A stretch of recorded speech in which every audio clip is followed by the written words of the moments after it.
Kaixo Maitane? Kaixo. Zuri asko kostatu zaizu zaren bezalakoa adieraztea? Kontestuaren arabera, bai. Eta izkutatu dut. Zenbat urte dituzu? 40. Eta noiz hasi zinen ofizialki esaten, ez zarela heterosexuala? Ba, umeak izan eta gero behar bada 35 urtekin edo. Nola gutxi? Bai.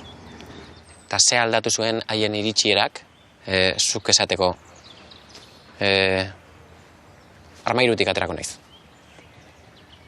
Ba, azkenean armairutik ateratze hori ez, beraien gatik egin dut. Ez dakit, heldutu ala edo hasi ala, gero aurrerantzean beraiek erabakitzen baldin badute armairutik ateratzea edo ez, ba, atera nahi baldin badute barruan ez geratzeko ez. Ikusteko ere, ba, bere ama atera baldin bazen, ba, beraiek ere eskubide guztia daukatela eta askatasun guztia daukatela, hobe esan da, ateratzeko. Azkenean batzuk umeak izaten dituztenean erabakitzen dute eurengatik armairutik ez ateratzea. Nire kasua kontrakoa da. Ni armairutik atera naiz eurengatik. Eurak etorkizun batean askeak izateko. Zuk nola ikusten zenuen zure burua txikitan? Bueno, ni txikitan bitxia da, baina beti galdetzen dutenean zuze izan nahi duzu handitan, ez? Ba, niri galdera hori egiten zidatenean ez nuelan biderik esaten, beti esaten nuen mutila. Eta nera bezaroko Maitanek nola jokatzen zuen lehenengo ligeak iristen direnean, zuk zer egiten zenuen? Nien nuen bat ere ligatzen.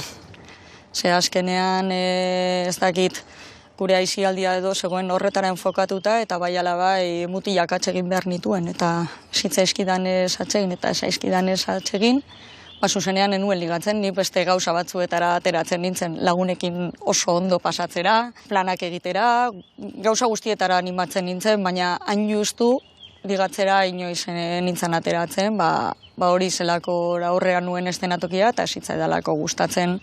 Esango zenuke zure ingurua oso kontserbadorea zela? Bai, azkenean kontestu oso heteronormatiboa zen. Eta inguru horren aurrean, Maitane heterosexuala zen? Bai, guztiak ginen heterosexualak. Mutilak ez zitzaizkizun gustatzen, baina ez zenuen olako irakurketarik egin agianen naiz heterosexuala? Ez benetan.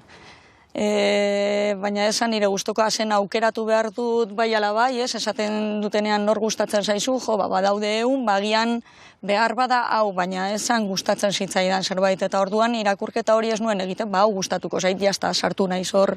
Zer gertatu zen, momentu bat iristeko non esate duzun, agian neska gustatzen zaizkit? Bai, azkenean ninduela bestea ase betetzen.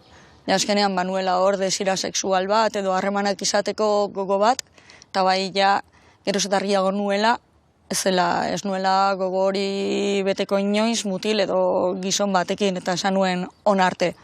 Ze gertatu zen, justo momentu horretan ere amatasunaren ideia buruan nuela. Eta erabat zentratu nintzen proiektu horretan.